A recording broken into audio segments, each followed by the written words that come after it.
May isa akong tanong para sa lahat ng nanonood ng video na ito. Kung sumabog ang iyong appendix sa Canada, magkano sa tingin mo ang magiging gastos?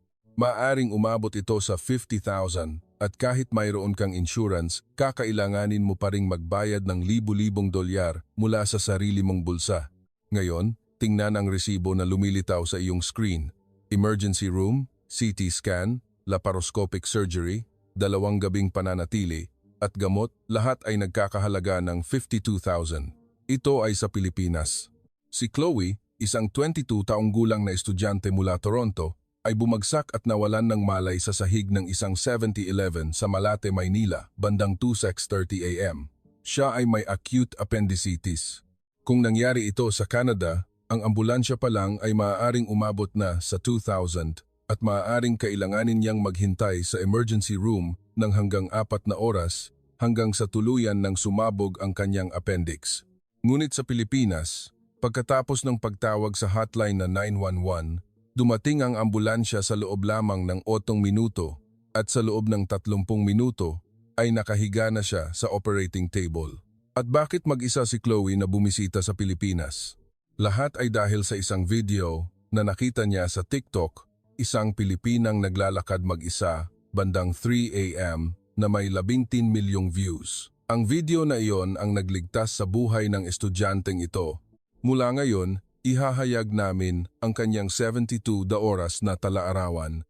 Ang musika, pag-subscribe at like ay mahalaga para sa paggawa ng mga video. Kumusta po? Ako po si Chloe Tembe, isang third-year sociology student mula sa University of Toronto. Ngayon, nakaupo ako sa aking silid sa isang ospital sa Maynila. Sa totoo lang, hinihintay ko na lang po ang aking discharge. Hawak ko ang resibo ng aking gastusin sa ospital. Nang makita ko ang mga numero, napaiyak ako. Hindi, sa halip ay mas masasabi kong napatawa ako na may luha. 52,000 piso o humigit kumulang 1,200 Canadian dollars. Alam niyo ba kung ano ang kasama sa halagang iyon? Emergency treatment sa gabi, CT scan, blood tests, laparoscopic appendectomy, 2 gabing pananatili sa ospital, 3 beses na pagkain sa isang araw, hanggang sa mga pampawala ng sakit at antibiotics. Lahat ay kasama na. Tinitingnan ko ang numerong ito sa ikatlong pagkakataon dahil hindi ako sigurado kung mali ang nakikita ko. Upang maintindihan ninyo kung bakit ganito ang reaksyon ko, kailangan ninyong malaman muna ang tungkol sa sistema ng pangangalagang pangkalusugan sa Canada. Nung nakaraang taon, ang kaibigan ng aking ina ay nagpa-appendectomy sa Toronto. Kahit mayroon siyang health insurance, kailangan pa rin niyang magbayad ng 7,000 o humigit kumulang 350,000 piso at kung wala kang insurance, ang gastos ay nasa pagitan ng 33,000 hanggang 140,000 o humigit kumulang 1.4 milyon hanggang 1.7 milyong piso. Parehong operasyon, ngunit 20 hanggang 30 beses ang pagkakaiba sa gastos. Pumasok ang nurse. Nang makita niya akong nakaupo at nakatitig sa resibo, tinanong niya ako ng may pag-aalala. Okay lang po ba kayo? Tumango ako habang patuloy pa rin ang pag-agos ng aking mga luha. Malamang na hindi niya naintindihan kung bakit ako umiiyak. Para sa mga Pilipino, ang halagang ito ay maaaring normal o baka pakiramdam nila ay mahal pa nga. Ngunit para sa akin, ito ay isang himala. Nag-video call ako sa aking ina at ipinakita sa kanya ang resibo. Ang reaksyon niya ay hindi ko makakalimutan. Sa una, inakala niyang mali ang nakita niya, tinanong kung gastos ba iyon para sa isang araw lang. Nang sabihin ko na iyon ang kabuuang gastos, natahimik siya sandali. Kami ay middle class na pamilya. Ang aking ama ay isang construction supervisor at ang aking ina ay isang elementary school teacher. Sa Canada, ang health insurance pa lang ay nagkakahalaga na ng 600 sa isang buwan, ngunit sa kabila nito, kung magkasakit ka ng malubha, maaari kang malubog sa utang. Alam niyo ba kung ano ang pangunahing dahilan ng personal na pagkalugi sa Canada? Ang gastusin sa pangangalagang pangkalusugan at ang mahabang oras ng paghihintay, ang pagkakaroon ng cancer, aksidente o kahit simpleng pagputok ng appendix ay maaaring magpahirap sa iyo na magdudulot ng malaking utang. Umiiyak na sinabi ng aking ina, ang Pilipinas ang nagligtas sa buhay mo. Kung sa Canada nangyari ito, Siguradong abala tayo sa paghihintay at sa lahat ng nakatagong gastos. Alam ko po, dahil wala akong sariling health insurance. Ako ay 22 taong gulang na at hindi nasakop ng insurance ng aking mga magulang. Kung ako, bilang isang estudyante, ay nagpa-appendectomy sa Canada, maaaring tumagal ng hindi bababa sa 5 taon upang mabayaran ang utang na iyon, bukod pa sa aking student loans. Tinitingnan ko ang tanawin ng Maynila mula sa bintana ng aking silid. Ang sikat ng araw sa umaga ay sumisikat sa mga matatayog na gusali. 2 araw na ang nakalipas, halos mamatay na ako sa lungsod na ito. Nawalan ako ng malay sa sahig ng isang 7-Eleven sa Malate bandang 2:30 AM. Noong panahong iyon, malapit nang sumabog ang aking appendix. Sinabi ng doktor na kung naantala ako ng 1 o 2 oras pa, kumalat na sana ang impeksyon sa aking peritoneal cavity. Ngunit ngayon, komportable akong nakaupo at tinitingnan ang resibo ng aking pagpapagamot. Halos hindi ko makita ang sugat. Mayroon lamang 3 maliliit na butas sa aking tiyan dahil ito ay laparoscopic surgery. Sa Canada, mayroon ding laparoscopic surgery, ngunit 2 beses itong mas mahal kaysa sa open surgery. Ngunit dito, ito ay karaniwang paggamot. At hindi ko makalimutan ang pagkain ng ospital. Nakaranas ako ng manatili sa ospital sa Canada minsan noong high school dahil nabali ang aking bukong-bukong. Kailangan kong manatili doon ng 1 gabi. Alam niyo ba kung ano ang pagkain na natanggap ko? Malamig na toast at jelly. Totoo po, iyon ang pagkain sa ospital sa Canada. Ngunit dito, sa umaga, may mainit na lugaw na may karne para madali kong matunaw. Sa tanghali, pritong isda na may 3 uri ng ginisang gulay at tinola, at sa hapunan, nilagang manok na may salad. Napakasarap po. Napakasarap talaga. Ito ba ang pagkain ng ospital? Sa una, inakala kong may nagkamali o inakala kong may nag-order para sa akin. Iba rin ang mga nurse. Sa isang ospital sa Canada, ang isang nurse ay nag-aalaga ng 10,012 pasyente, kaya abala sila at hindi masyadong naaasikaso ang mga pasyente. Kahit pindutin mo ang call button, kailangan mong maghintay ng hindi bababa sa 30 minuto. Ngunit dito, pagkatapos mong pindutin ang call button, dumating sila sa loob ng wala pang 5 minuto at nakakapagsalita sila ng Ingles kahit hindi perpekto, nagkakaintindihan naman kami at gumagamit pa sila ng translation app. Habang pinipirmahan ko ang mga papeles sa paglabas ng ospital, naisip ko, napakaswerte ko talaga na dito ako nagkasakit sa Pilipinas. Kung sa Canada, ngayon, hindi ako nakaupo sa higaan ng pasyente, kundi malamang ay sumasakit ang ulo ko sa mahabang pila sa sistema ng pangangalagang pangkalusugan. Ngayon, may isang Pilipinong pamilya na nakaupo din sa reception area. Mukha silang nag-aalala, marahil may nagpapa-opera sa kanila. Malamang hindi nila alam kung gaano kaganda ang sistema nila. Kung tatanungin nila ako, gusto kong sabihin sa kanila kung gaano kagaling ang kanilang bansa. Bago kami mag-hang up, tinanong ako ng aking ina, at bakit ka mag-isa na pumunta sa Pilipinas? Kaya ikinuwento ko sa kanya mula simula kung paano binago ng isang video sa TikTok ang aking buhay. Sa simula, hindi ako interesado sa Pilipinas. Sa totoo lang, kakaunti ang alam ko tungkol sa mga bansa sa Asia. Japan ay sushi at anime. China ay ang Great Wall. Korea ay BTS. At ang Pilipinas ay adobo at Boracay o marahil ang Chocolate Hills. Ganoon lang. Nakakahiya. Ngunit sa tingin ko, maraming estudyante sa Canada ang pareho. Kami ay tinuruan na ang kanlurang mundo, ang sentro ng lahat. Ang desisyon kong sumakay ng eroplano papuntang Pilipinas ay dahil sa isang simpleng TikTok. Noong nakaraang buwan, habang hindi ako makatulog sa gabi, nag-scroll lang ako sa TikTok at inirerekomenda ng algorithm ang isang kakaibang video. Isang video ng isang Pilipinang naglalakad mag-isa papuntang 7-Eleven bandang 3 AM. Isa itong ordinaryong vlog ng buhay, ngunit ang mga komento ay hindi pangkaraniwan. Maraming babaeng Canadian at Amerikano ang nag-comment. Posible ba yan? Totoo ba yan? Hindi ako kailanman lalabas ng mag-isa sa gabi. Ito ang unang pagkakataon na nakakita ako ng isang tao na naglalakad sa gabi nang hindi nagdadala ng pepper spray. Libo-libo ang komento at umabot sa 15 milyon ang views. Sa una, hindi ko naintindihan kung ano ang nakakamangha doon. Naglalakad lang naman papunta sa convenience store. Ngunit nang pag-isipan kong mabuti, ako mismo ay hindi kailanman lumabas ng mag-isa bandang 3 a.m. sa Toronto. Palaging sinasabi ng aking ina na pagkatapos lumubog ang araw, huwag kailanman lalabas ng mag-isa, lalo na ang mga babae. Noong nakaraang taon, may naganap na hold-up malapit sa aking universidad. Walang namatay, ngunit 3 ang nasugatan.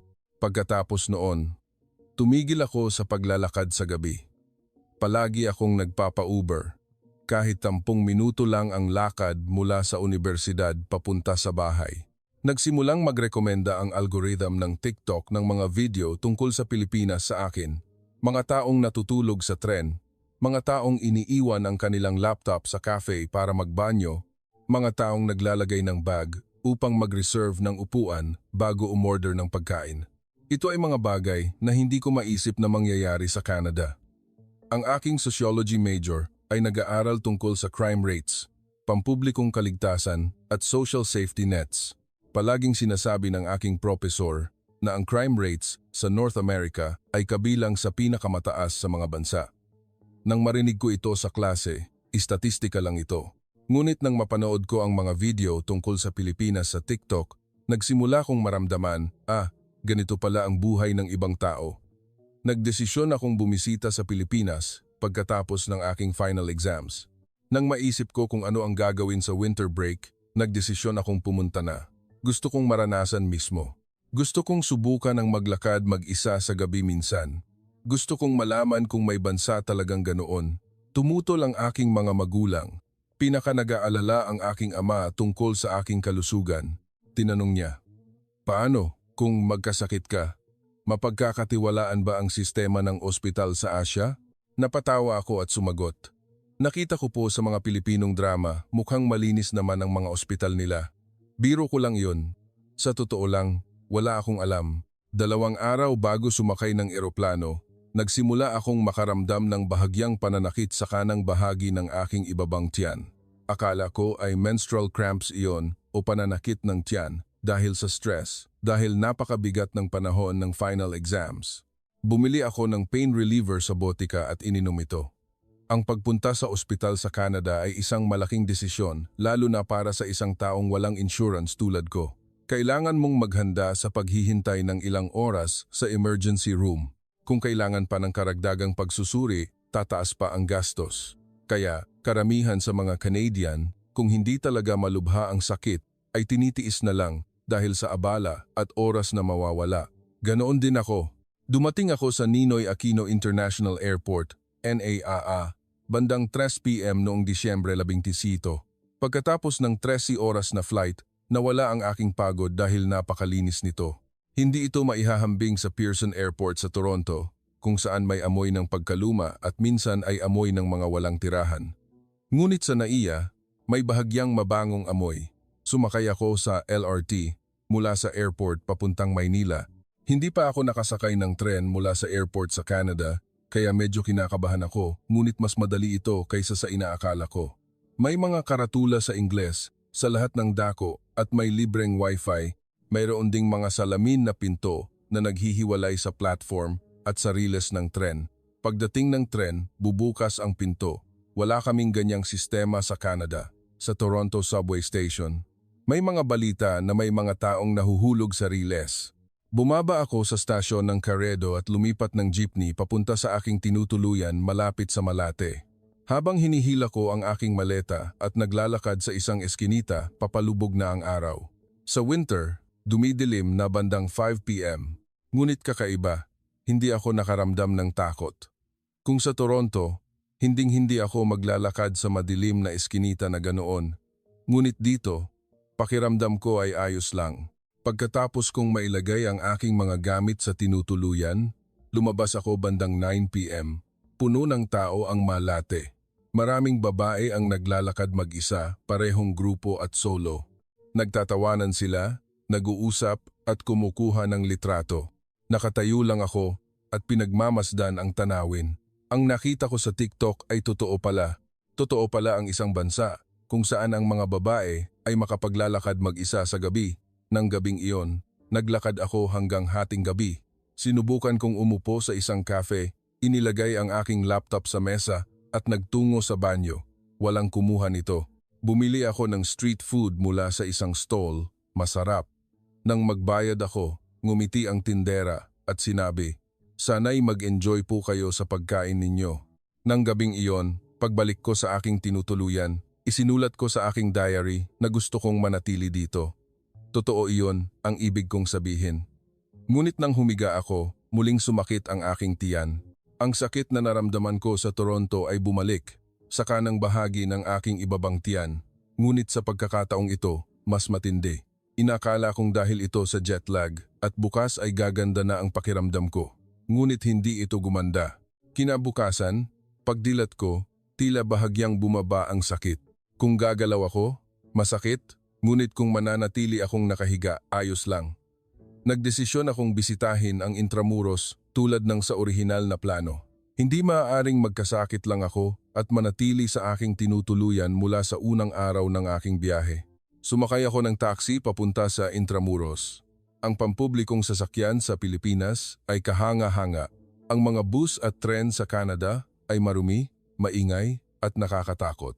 Kapag nasa tren ako sa Toronto, hinding-hindi ko inilalabas ang aking cellphone dahil takot akong manakawan, ngunit sa tren sa Maynila, lahat ay nakayuko at nakatingin sa kanilang mga cellphone.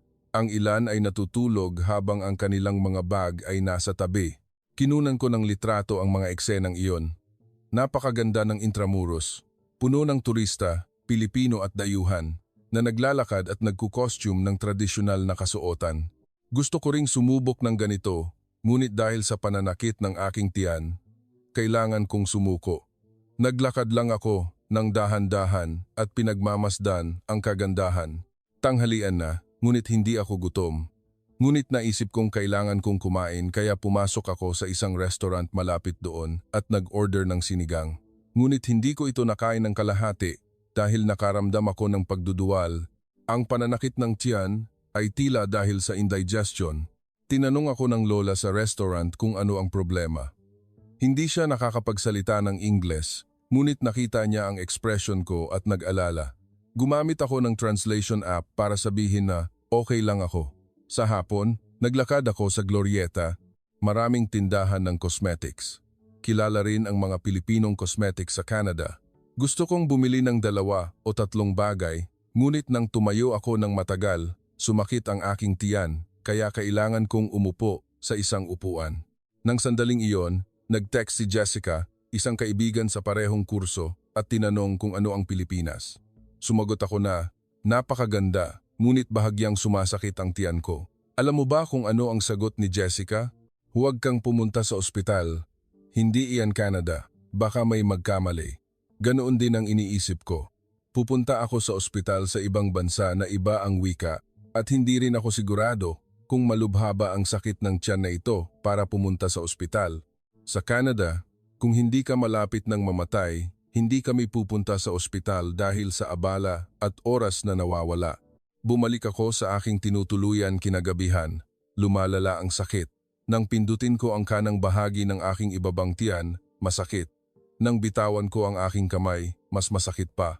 Ito ay kakaiba. Kaya sinubukan kong mag-research sa internet. Pananakit sa kanang ibabang tiyan. Ang resulta ay appendicitis. Appendicitis? Medyo kinabahan ako, ngunit hindi ko alam kung ano talaga iyon. Hindi ba't operasyon lang para alisin ang appendix? Sinubukan kong huwag masyadong isipin at walang garantiya na appendicitis nga ito. Maaaring bloated lang ako o may gas. Uminom ako ng 2 pain reliever at natulog, iniisip na bukas ay gaganda na ang pakiramdam ko. Nagising ako sa kalagitnaan ng gabi dahil sa matinding pananakit ng tiyan, tila may umiikot sa loob ng aking tiyan.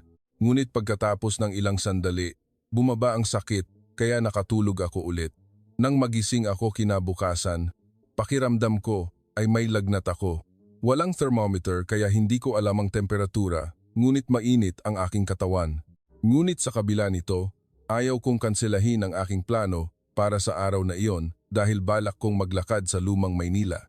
Napakaganda talaga ng Lumang Maynila na may mga lumang bahay na nakahanay sa mga eskinita at may tanawin ng buong Maynila.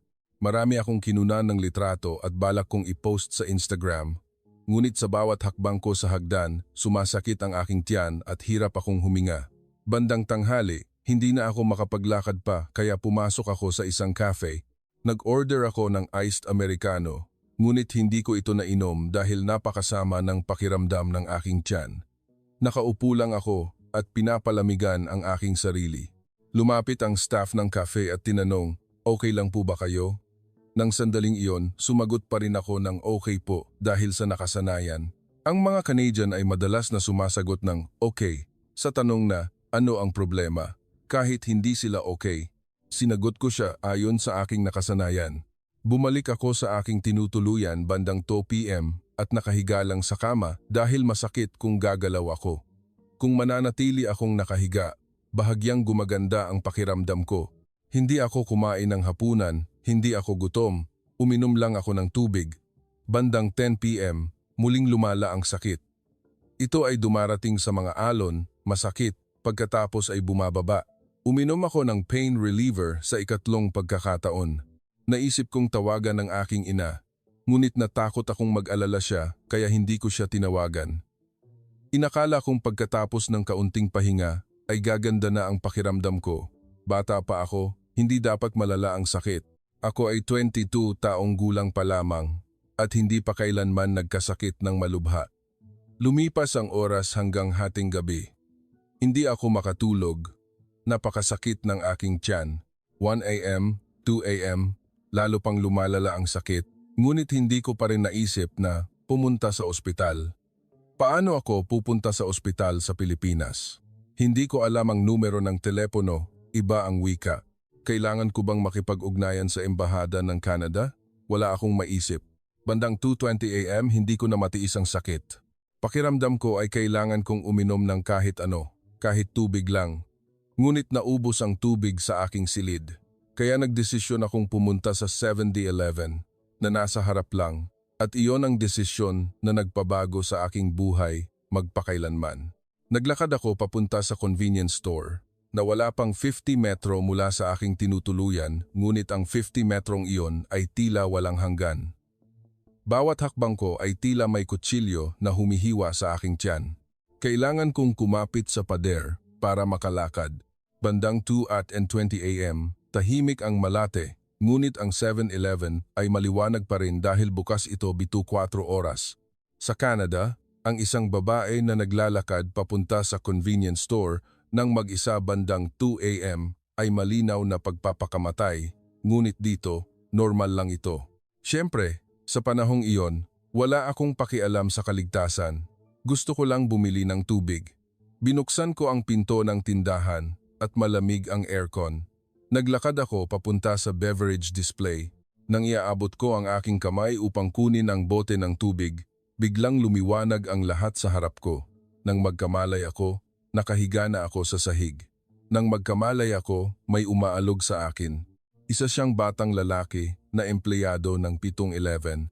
May sinabi siya sa Filipino na hindi ko naintindihan, kaya ang tanging nasabi ko lang ay, "Masakit po, masakit ang tiyan ko." Kinuha ng empleyado ang kanyang cellphone at tumawag sa isang lugar.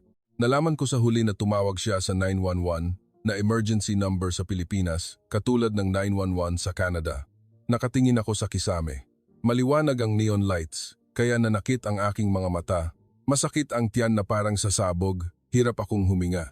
Pumasok sa aking isip ang ideya, mamamatay na ba ako? Mamamatay sa sahig ng isang convenience store sa ibang bansa? Hawak ng empleyado ang aking kamay.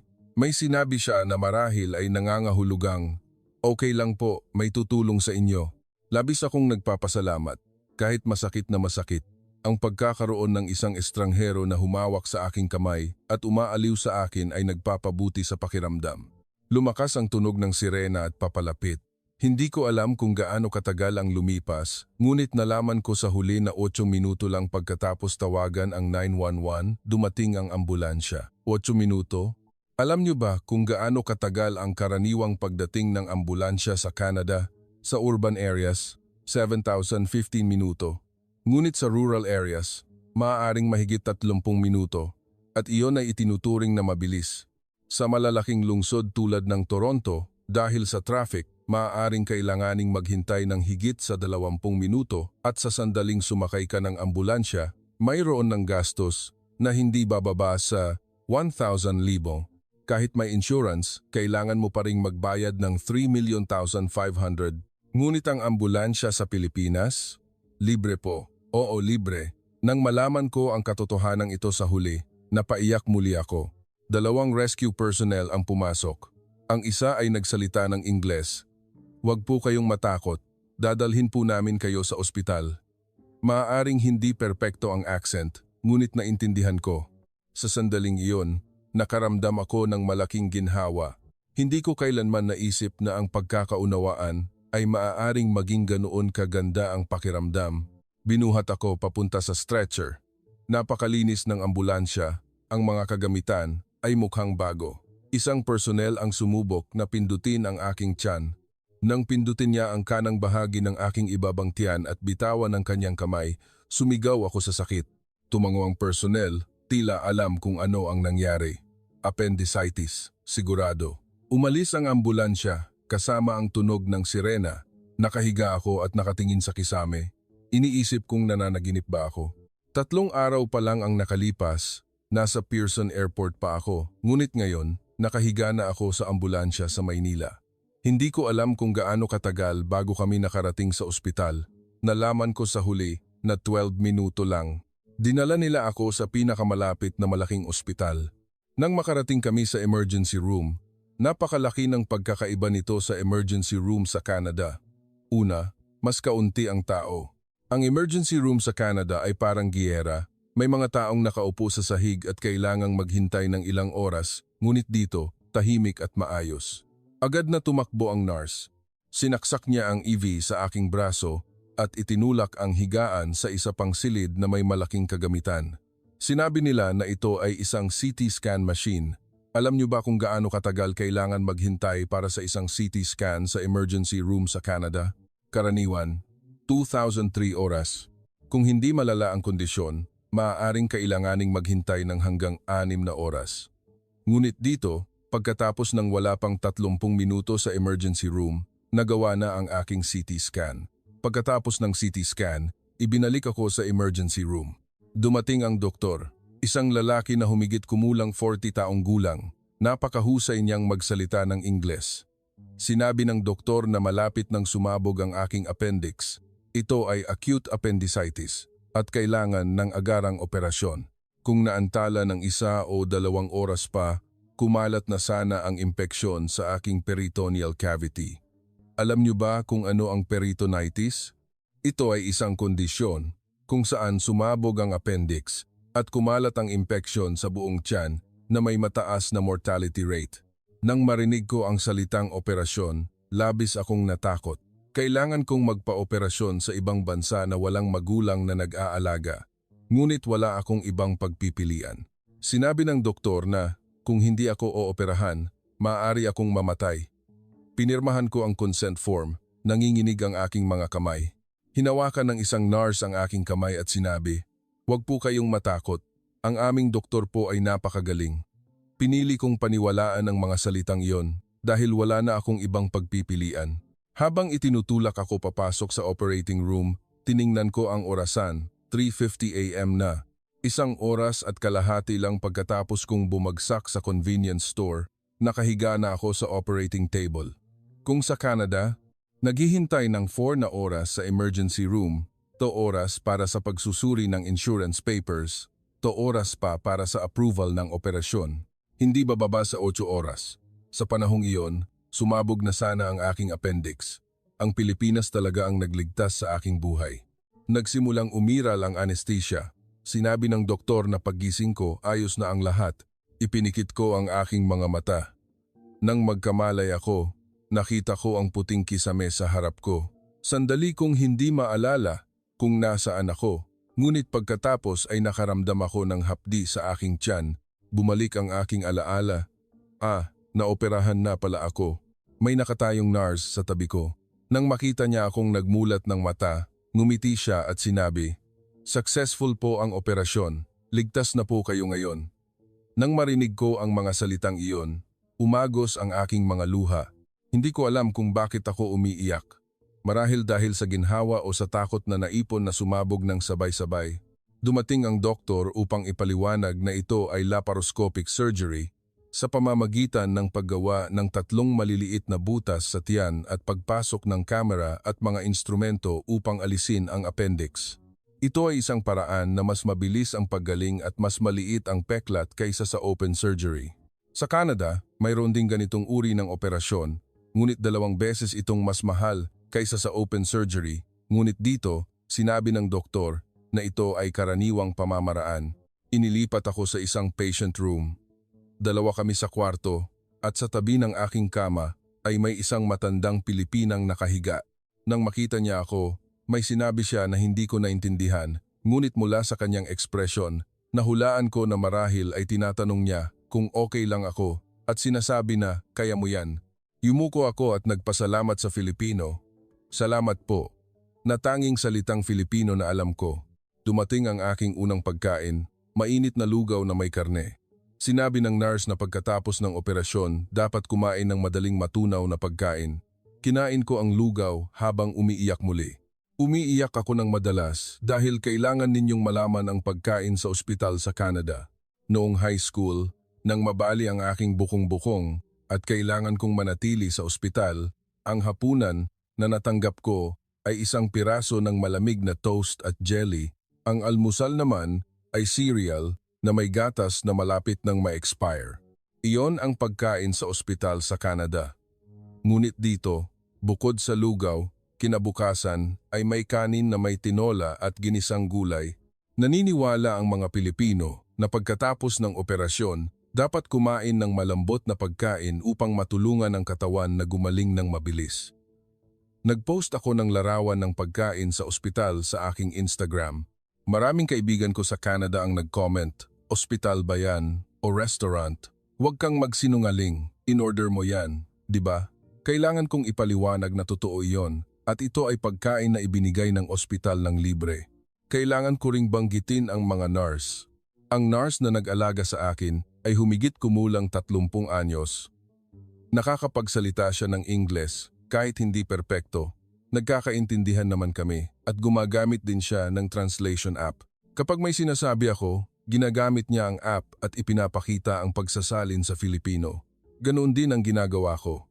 Sa isang ospital sa Canada, ang isang nurse ay nag-aalaga ng 10,012 pasyente kaya napakaabala nila at hindi masyadong naaasikaso ang mga pasyente. Kapag pinindot mo ang call button, karaniwan ng kailangan mong maghintay ng 30 minuto hanggang 1 oras, ngunit dito, pagkatapos mong pindutin ang call button, dumating sila sa loob ng wala pang 10 minuto. At madalas silang dumalaw upang tingnan ang aking kondisyon, tinatanong, kumusta po kayo? Masakit pa rin po ba ang sugat ninyo? Kinabukasan, pagkatapos ng operasyon, sinabi ng nurse na subukan kong maglakad. Ang mabilis na paglalakad ay makakatulong sa mabilis na paggaling. Hawak ng nurse ang aking braso at dahan-dahan kaming naglakad sa pasilyo. Nakaramdam ako ng hapdi sa aking tiyan, ngunit mas mabuti ito kaysa sa inaakala ko marahil dahil sa laparoscopic surgery. Kung ito ay open surgery, marahil ay kailangan kong nakahiga sa kama ng 1 linggo. Nag-video call ako sa aking ina sa unang pagkakataon pagkatapos ng operasyon. Bago ang operasyon, hindi ako nakatawag dahil walang oras. Nang sagutin ng aking ina ang tawag, agad siyang umiyak. Napaiyak din ako. Tinanong ng aking ina kung magkano ang gastos. Sumagot ako na hindi ko pa alam dahil hindi pa lumalabas ang resibo. Nanginginig ang boses ng aking ina. Siguradong labis siyang natakot dahil alam niya kung gaano kamahal ang appendectomy sa Canada. Ito ay halaga na hindi kayang bayaran ng aming pamilya. Sa ikalawang araw, dumating ang doktor upang tingnan ang aking kondisyon. Sinabi niya na maganda ang aking paggaling at makakauwi na ako bukas. 2 araw lang? Sa Canada, kung nagpapa-appendectomy ka, karaniwang nananatili ka sa ospital ng 3,004 na araw at iyon ay tinuturing na mabilis na paglabas dahil ang halaga ng silid ay libu-libong dolyar sa 1 araw. Kinagabihan, bago ako lumabas ng ospital, nakaupo ako sa bintana at tinitingnan ang tanawin ng Maynila sa gabi. Ang mga ilaw ay kumikinang sa buong lungsod. 3 araw na ang nakalipas. Naglalakad pa ako sa kalye na iyon nang mag-isa sa gabi. Ang lakas ng loob ko noon ang nagligtas sa aking buhay. Sa tingin ko, tama ang desisyon kong pumunta sa Pilipinas. Ang lola sa katabing kama ay may sinabi sa akin, kahit hindi ako nakakaintindi ng Filipino, nahulaan ko ang kahulugan na bata pa, nagkasakit na mag-isa, sigurado mahirap. Ngumiti ako at sumagot, okay lang po. Nang gabing iyon, nagpost ako ng video sa TikTok. Kinunan ko ito mula sa higaan ng pasyente. Medyo namamaga pa ang aking mukha at nakasuot ako ng damit ng ospital. Ikinuwento ko na nagpa-appendectomy ako sa Pilipinas, na libre ang ambulansya, CT scan sa loob ng 30 minuto, operasyon sa loob ng 1 oras at kalahati, masarap ang pagkain sa ospital at ang mga nurse ay parang anghel. Ang gastos ay hindi ko pa alam. Pagkatapos kong i-post ang video, natulog ako. Nang magising ako kinabukasan, umabot na sa 100,000 ang views. Umaga ng paglabas ng ospital, nagising ako na mabilis ang tibok ng puso. Sa totoo lang, hindi ako masyadong nakatulog kagabi dahil sa pag-aalala tungkol sa resibo ng bayarin. Alam ko na mura ang medical treatment sa Pilipinas mula sa nabasa ko sa internet, ngunit para sa mga dayuhan, para sa isang taong may tourist visa, magkano ang sisingilin nila? Sa Canada, kung kailangan ng turista ng emergency medical services, mas mahal ang sisingilin sa kanila ng 2,003 beses kaysa sa mga lokal at hindi rin ito sakop ng insurance. Ang iniisip na iyon ang nagpatakot sa akin. Dumating ang almusal, ang huling pagkain sa ospital. May lugaw, tukwang-tokwa at ginisang gulay, dahan-dahan kong kinain. Napakasarap nito, gusto kong tandaan ang lasa. Inabot ng nurse ang mga papeles sa paglabas ng ospital para pirmahan at may gamot din akong kailangang iuwi, antibiotics at pain relievers para sa 1 linggo. Sinabi niya na kunin ko sa pharmacy. Pagkatapos kong ayusin ang mga papeles, pumunta ako sa financial counter. Mabilis ang tibok ng puso ko. Sa Canada, ang pinakamababang gastos ng appendectomy ay 14,000 at karaniwan ay 13,000 daling 40,000. Inilarawan ko ang pinakamasamang sitwasyon, 20,000, 30,000. Sapat ba ang limit ng credit card ko? Tiningnan ng staff sa counter ang computer screen at inimprenta ang resibo at inabot sa akin. Tiningnan ko ang numerong 52,300 piso, 52,300 piso o humigit kumulang 1,200 Canadian dollars. Tiningnan ko ang numero ng 3 beses. May nawawala ba? Ang emergency room ba? Ang CT scan? Ang operasyon? Ang pananatili sa ospital? Ipinaliwanag ng staff sa akin gamit ang translation app na ang presyong ito ay kasama na ang emergency check-up, CT scan, laparoscopic appendectomy, 2 gabing pananatili, 3 araw na pagkain, at lahat ng gamot.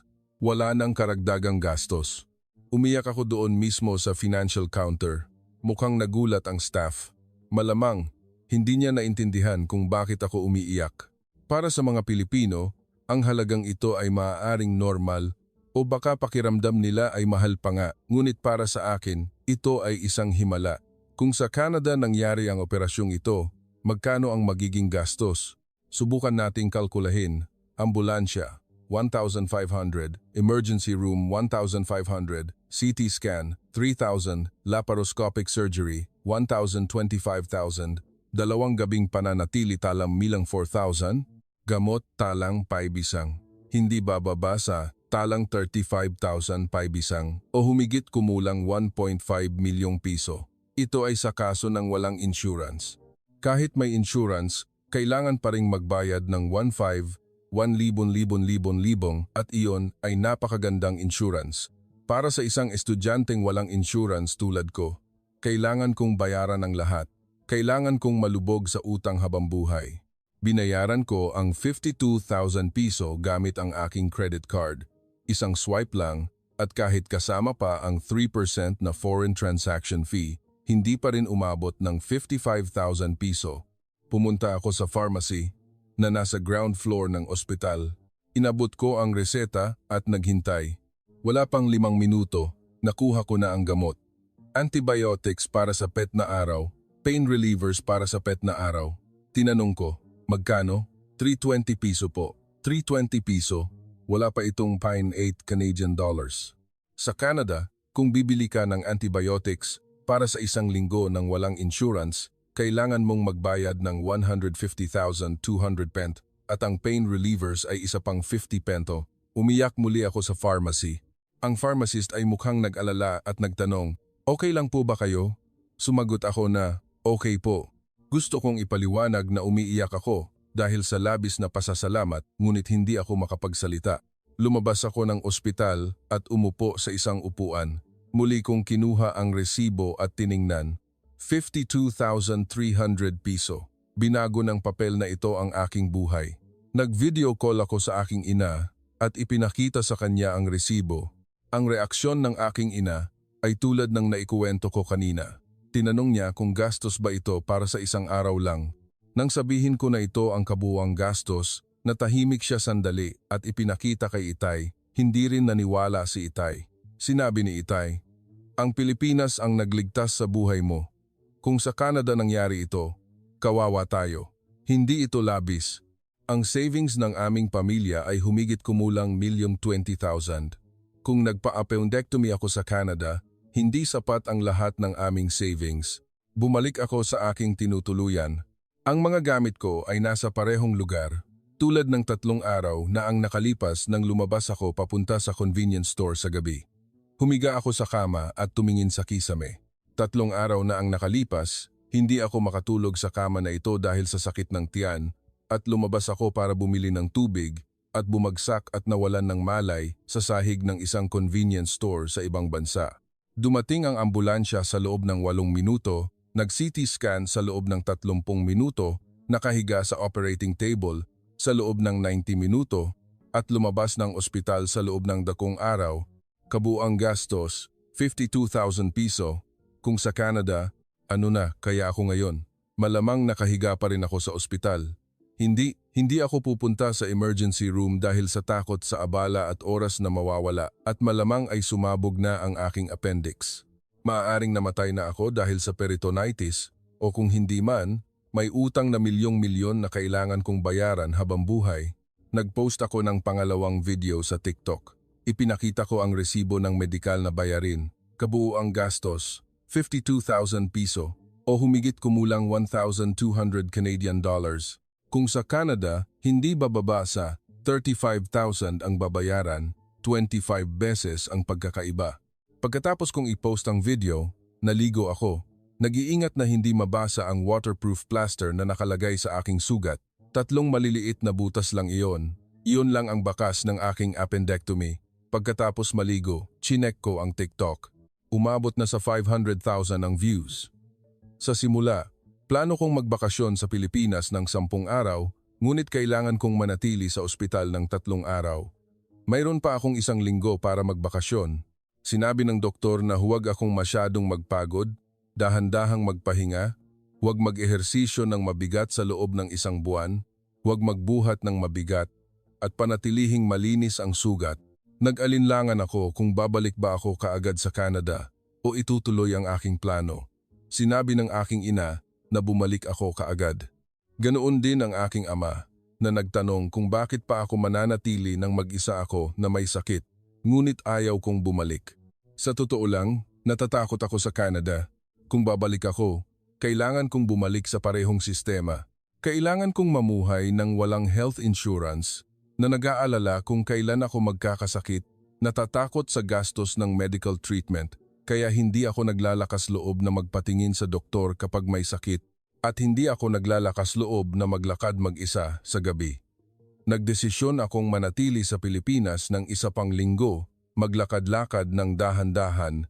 Kinabukasan, pagkatapos kong lumabas ng ospital, naglakad ako malapit sa aking tinutuluyan, sa Malate, sa araw, maraming tao. May mga cafe na nakahanay at may tugtog na naririnig. Pumasok ako sa isang cafe, nag-order ng Amerikano at umupo sa tabi ng bintana at pinagmamasdan ang mga tao. Inilagay ko ang aking laptop sa mesa dahil kailangan kong magbanyo. Kung sa Toronto, hinding-hindi ko gagawin iyon. Kung iwan mo ang iyong laptop, siguradong mawawala iyon sa 9 sa 10 kaso. Ngunit sa Pilipinas, normal lang iyon. Lahat ay ganoon ang ginagawa. Naglalagay ng bag upang mag-reserve ng upuan bago umorder ng pagkain, iniiwan ang laptop at pumunta sa banyo. Nang bumalik ako mula sa banyo, nandoon pa rin ang laptop. Siyempre naman, ngunit para sa akin, hindi iyon siyempre. Ang pagkakaroon ng isang bansa na kayang gawin iyon ay kahanga-hanga. Kinagabihan, bumalik ako sa parehong 7-Eleven kung saan ako bumagsak. Hindi ko alam kung bakit gusto kong bumalik doon.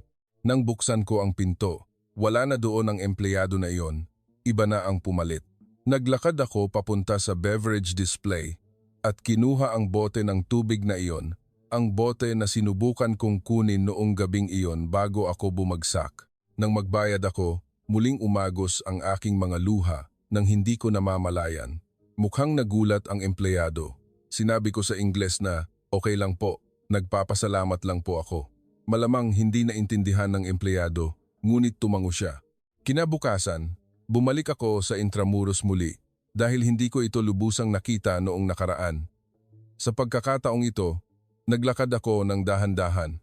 Hindi ako nagsuot ng tradisyonal na kasuotan dahil masama pa rin ang pakiramdam ng aking tiyan, ngunit marami akong kinunan ng litrato. Habang naglalakad ako sa Intramuros, naisip ko, may kakaiba sa bansang ito, bakit napakaligtas? Bakit napakamura ng medical treatment? At bakit napakabait ng mga tao? Nag-aral ako ng sociology. Gusto ko ang datos. Kaya sinubukan kong mag-research tungkol sa sistema ng pangangalagang pangkalusugan sa Pilipinas. Mayroon ang Pilipinas ng Universal Healthcare, UHC. Automatikong kailangan lumahok ang lahat ng mamamayan at ang gobyerno ang sumusuporta sa karamihan ng mga gastusin sa medikal. Kinokontrol din nila ang presyo ng medikal na paggamot, kaya hindi maaaring basta-basta magtaas ng presyo ang mga ospital. Ngunit sa Canada, iba. Ang sistema ng pangangalagang pangkalusugan ay pag-aari ng Estado, ngunit may problema ito sa napakahabang oras ng paghihintay. Ang mga ospital at klinika ay kailangang magtrabaho sa ilalim ng limitadong budget na nagdudulot ng mga bottleneck at mahabang pila. Ang pagpapatingin sa isang specialist ay maaaring kailanganing maghintay ng buwan. Hindi mura ang medikal na paggamot sa Pilipinas, ngunit ang problema ay ang sistema ng paghihintay at pag-access sa serbisyo sa Canada. Sa mga bansa ng OECD, ang Canada ay isa sa mga bansa na gumagastos ng malaki sa pangangalagang pangkalusugan, ngunit ang resulta ay hindi maganda. Ang average na edad ng populasyon ay mas mababa kaysa sa average ng OECD. Ang mortality rate ng mga sanggol ay kabilang din sa pinakamataas sa mga bansa. Nang mabasa ko ang mga datos na ito, nakaramdam ako ng galit. Bakit? Dahil lang sa ipinanganak ako sa Canada, kailangan kong tiisin ang sakit dahil sa takot sa abala at mahabang oras ng paghihintay sa pagpunta sa ospital. Bakit hindi ako pumunta sa ospital hanggang sa halos sumabog na ang aking appendix dahil ganoon ang sistema? Ang views ng aking video sa TikTok ay patuloy na tumataas. May libu-libong komento, karamihan ay mula sa mga Canadian. Marami ang nagbahagi ng kanilang mga karanasan, nagpa-appendectomy at nagbayad ng 20,000, nagpaanak at nagbayad ng 2,000, naghintay sa emergency room ng 4 na oras hanggang sa hindi na makatiis at umuwi na lang. Napakamahal ng insulin kaya kailangan nilang bawasan ang dosage. Sila ang mga biktima ng isang nabigong sistema ng pangangalagang pangkalusugan tulad ko. May isang komento na hindi ko makakalimutan. Isang babae ang sumulat, sumabog din ang aking appendix at kailangan ng agarang operasyon. Kahit may insurance, kailangan ko pa ring magbayad ng 12,000. Nagbabayad pa rin ako ng utang sa loob ng 3 taon. Nainggit ako sa mga Pilipino. Sinagot ko ang komento na iyon, ang problema ay nasa ating sistema. Kailangan nating baguhin ito. Nang gabing iyon, nagdesisyon ako na pagbalik ko sa Canada, ikukwento ko ito sa lahat. Sasabihin ko sa mas maraming tao na malaman kung gaano kalala ang sistema ng pangangalagang pangkalusugan sa Canada at kung paano ito ginagawa ng ibang bansa. Nag-aaral ako ng sociology, ang research at pagsusulat ang pinakamahusay kong gawin. Hindi ko hahayaan na lumipas lang ang karanasang ito ng walang kabuluhan. Sa eroplano pauwi, tiningnan ko ang bintana. Unti-unting lumiliit ang lupain ng Pilipinas. Sa loob ng 10 oras, Darating na ako sa Toronto, sa Canada, ang lupain kung saan ako ipinanganak at lumaki. Ngunit kakaiba, hindi ko pakiramdam na umuuwi ako. Sa halip pakiramdam ko ay umaalis ako sa isang lugar na mas ligtas. Dumating ako sa Pearson Airport sa Toronto. Pagkatapos ng immigration check, lumabas ako ng airport. May mga walang tirahan, may amoy ng pagkaluma. Kakabalik ko lang mula sa Pilipinas, 10 araw pa lang. Ngunit ang tanawing ito ay kakaiba. Ganoon ba talaga ito palagi? Bakit mukha itong marumi at mapanganib? Sinundo ako ng aking mga magulang. Niyakap ako ni nanay at umiyak. Sinabing masaya siya na ligtas akong nakabalik. Umiyak din ako. Pauwi, habang nagmamaneho si Itay, sinabi niya, kailangan mo nang magpa-health insurance. Paano kung magkasakit ka ulit? Sinabi ko sa kanya, titingnan ko po Itay. Ngunit alam ninyo, ba kung gaano kamahal ang health insurance sa Canada? Para sa isang tao sa edad ko na mag-iisa lang, kailangan mong magbayad ng 10.3 hanggang 17 sa isang buwan. At sa kabila nito, mayroon pa ring deductibles na libo-libong dolyar na kailangan mong bayaran. Ito ay halaga na hindi kayang bayaran ng aming pamilya. Pagbalik ko sa bahay, nagpahinga ako ng 2003 araw dahil masama pa rin ang pakiramdam ng aking tiyan at patuloy kong chinecheck ang mga komento sa TikTok. Umabot na sa 3 milyon ang views. May nakipag-ugnayan na news agency sa Canada na gustong interviewin ako. Pumayag ako. Ito ay isang lokal na news agency sa Toronto. Ikinuwento ko ang buong karanasan ko. Ang pagpapa-appendectomy sa Pilipinas, ang gastos na 62,000 piso, ngunit kung sa Canada ay milyon-milyon ang babayaran. Tinanong ng reporter, ano ang tingin mo sa sistema ng pangangalagang pangkalusugan sa Canada? Sumagot ako, wasak na po ito, wasak na wasak na. Sa isa sa pinakamayayamang bansa sa mundo, ang mga tao ay nalulugi dahil sa gastos sa medikal. Kailangan nilang sumuko sa pagpapagamot at mamatay. Ang interview ay naiere, ang feedback ay napakalaki. Maraming tao ang nagpahayag ng pakikiramay at marami ang nagbahagi ng kanilang sariling kwento.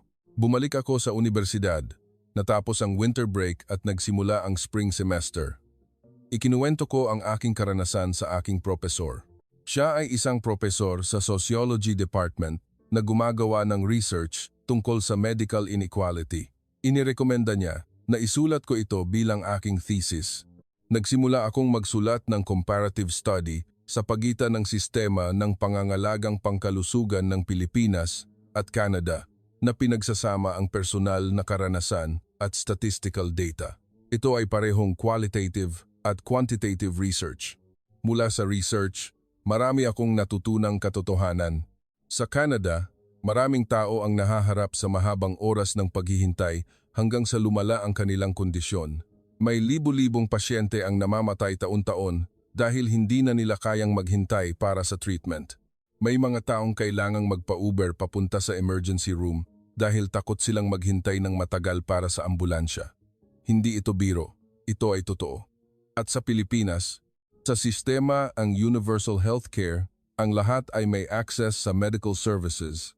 Halos walang sino man ang nalulugi dahil sa gastos sa medikal. Libre ang ambulansya, maikli ang oras ng paghihintay sa emergency room, at ang pamantayan ng treatment ay world-class. Ang survival rate mula sa cancer, ang tagumpay ng paggamot sa sakit sa puso, ang recovery rate mula sa stroke, sa maraming indicators, mas mahusay ang Pilipinas kaysa sa Canada. At ang gastos? Ang gastos sa pangangalagang pangkalusugan ng Pilipinas ay nasa average na antas ng mga bansa ng OECD, samantalang ang Canada ay nasa pinakamataas na ranggo, gumagastos ng mas malaki, ngunit mas masama ang resulta. Makatuwiran ba iyon? Ang aking thesis ay pinamagatang Tale of Two Cities, a comparative analysis of the Philippine and Canadian healthcare systems. Nagsimula ito sa aking karanasan sa appendectomy at sinuri ang mga pagkakaiba ng dalawang sistema.